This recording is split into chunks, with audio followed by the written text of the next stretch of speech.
Hello everyone, welcome back to Rukshi vlogs. இன்றைக்கி நம்ம வீடியோவில் என்ன பார்க்க போகிறோம்னா மீன் குழம்பு எப்படி பண்ணுறதுதான் பார்க்க போகிறோம். வாங்க நம்ம வீடியோக்குள்ளே போகலாம். இதுக்கு தேவையான பொருட்கள்லாம் என்னென்னு பார்க்கலாம். நான் பெரிய வெங்காயம் 2 சின்ன சின்னதாக அரிஞ்சு வச்சுருக்கேன்.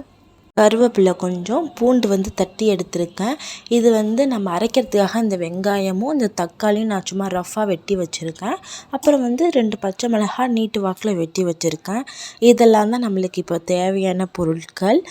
அடுத்து நம்ம என்ன பண்ண போகிறோன்னா, நம்ம இந்த அரைக்கணும்னு சொல்லியிருந்தோன்னா வெங்காயமும் தக்காளியும். இப்போ நம்ம இந்த தக்காளியும் வெங்காயமும் சேர்த்துப்போம். இது கூட 1 ஸ்பூன் சோம்பு சேர்த்துக்கோங்க.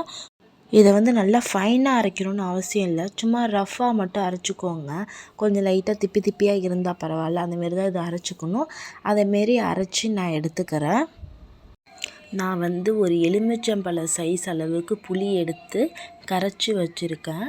இப்போ அது கூட ஒரு தக்காளி எடுத்துக்கிறேன். தக்காளி எடுத்து இது கூட அப்படியே கரைச்சி எடுத்துக்கோங்க. இந்த தக்காளியை நம்ம வெங்காயம் போட்டு வதக்குவோம்ல, அது கூட நம்ம இதை எடுத்து வச்சுக்கலாம். இப்போ இந்த குழம்புக்கு தேவையான அளவு உப்பு நம்ம சேர்த்துக்கலாம். சேர்த்துக்கிட்டு நான் 3 டேபிள் மிளகாத்தூள் சேர்த்துக்கிறேன். இது கூட 1 ஸ்பூன் மல்லித்தூள் சேர்த்துக்கிறேன். இப்போ இது எல்லாத்தையும் சேர்த்து நம்ம நல்லா கரைச்சிக்கலாம். இப்போ நம்மளுக்கு குழம்பு இந்த கரைச்சல் ரெடி ஆகிடுச்சு. இப்போ நம்ம ஒரு கடாயை வச்சுக்கலாம். நான் நல்லெண்ணெய் ஆட் பண்ணிக்கிறேன். நல்லெண்ணெய் ஒரு 4 டேபிள் ஸ்பூன் அளவுக்கு ஆட் பண்ணிக்கிறேன். அது கூட ஒரு 2 டேபிள் ஸ்பூன் அளவு ஆயில் ஆட் பண்ணிக்கிறேன். இப்போ எண்ணெய் நல்லா சூடாகட்டும். நல்லா சூடானதும் 1 டேபிள் ஸ்பூன் அளவுக்கு வெந்தயம் ஆட் பண்ணிக்கோங்க. வெந்தயம் நல்லா பொரிஞ்சு வந்ததுக்கப்புறமா இது கூட நம்ம வடகம் ஆட் பண்ணிக்கலாம். வடகம் நான் ஒரு 2 டேபிள் ஸ்பூன் அளவுக்கு நான் வடகம் சேர்த்துக்கிறேன். இதில் வடகம் நல்லா பொரிஞ்சிருச்சு. இப்போ இந்த ஸ்டேஜில் நம்ம பூண்டு தட்டி வச்சுருக்கோம்ல, அந்த பூண்டை இது கூட சேர்த்துக்கலாம். பூண்டு நல்லா ப்ரௌன் கலர் வர வரைக்கும் நம்ம நல்லா வதக்கிக்கலாம்.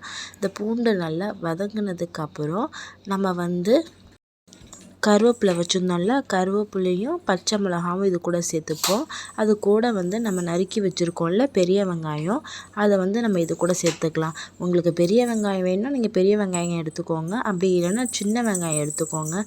சின்ன வெங்காயம் எடுத்துக்கிட்டிங்கன்னா உங்களுக்கு இன்னும் டேஸ்ட் நல்லாயிருக்கும். நீங்கள் மோஸ்ட்லி சின்ன வெங்காயம் எடுத்துக்கிற மாரி பார்த்துக்கோங்க.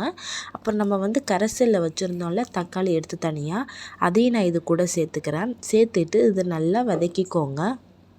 இப்போ இது ஓரளவுக்கு கொஞ்சம் நல்லா வதங்கிட்டு, இப்போ இந்த ஸ்டேஜில் நம்ம அரைச்சி வச்சுருக்கோம்ல தக்காளி வெங்காயம் சோம்பு, அதை நம்ம இது கூட சேர்த்துக்கலாம். இது கூட சேர்த்து நல்லா வதக்கிக்கோங்க. இந்த தக்காளி வெங்காயத்தோட பச்சை வாசனை போகிற அளவுக்கு நல்லா வதக்கிக்கோங்க. இப்போ இது நல்லாவே வதங்கிருச்சு. இப்போ இந்த ஸ்டேஜில் நம்ம குழம்புக்காக கரைசல் வச்சுருந்தோம்ல, அந்த குழம்பு கரைசலை இப்போ நம்ம இது கூட சேர்த்துக்கலாம். இது கூட நல்லா சேர்த்துட்டு இது நல்லா கிளறி விட்டுக்கோங்க. கிளறி விட்டுட்டு ஒரு நாள் மூடி போட்டு மூடி வச்சுருங்க. இப்போ நம்மளுக்கு குழம்பு நல்லா திக்காயிடுச்சு, நல்லா கொதிச்சிருச்சு. இப்போ இந்த ஸ்டேஜில் நம்ம மீனை சேர்த்துக்கலாம். மீன் சேர்த்துட்டு இதை மூடி போட்டு திருப்பி மூடி வச்சுருங்க. ஒரு 5 நிமிஷம் கழித்து திருப்பியும் மீன் எல்லாத்தையும் பெரட்டி விட்டுக்கோங்க. பொறுமையாக மீன் எல்லாத்தையும் பெரட்டி விட்டுருங்க, இல்லைன்னா மீன் உடஞ்சிரும், அப்புறம் குழம்புலாம் முள்ளாயிடும். அதனால் பொறுமையாக எல்லாத்தையும் பெரட்டி விட்டுக்கோங்க. பெரட்டி விட்டுட்டு திருப்பியும் மூடி வச்சுருங்க. இப்போ ஒரு 5 மினிட்ஸ் to 10 மினிட்ஸ் நல்லா கொதிக்கட்டும். கொதித்ததுக்கப்புறமா இப்போ நம்ம திறந்து பார்த்துடலாம். மீன் எல்லாமே நல்லா வெந்துருச்சு. இப்போ நம்மளோட குழம்பும் நல்லா கொதிச்சிருச்சு. அவ்வளோதாங்க, நம்மளோட மீன் குழம்பு இப்போ ரெடி ஆகிடுச்சு. உங்களுக்கு இந்த வீடியோ பிடிச்சிருந்ததுன்னா லைக் பண்ணுங்கள், ஷேர் பண்ணுங்கள், கண்டிப்பாக சப்ஸ்கிரைப் பண்ணுங்கள். பக்கத்தில் இருக்க பெல் ஐக்கானை கிளிக் பண்ணிக்கோங்க. அப்போ தான் நான் போடுற வீடியோ உங்களுக்கு நோட்டிஃபிகேஷனாக வரும். தேங்க்யூ ஃபார் வாட்சிங்.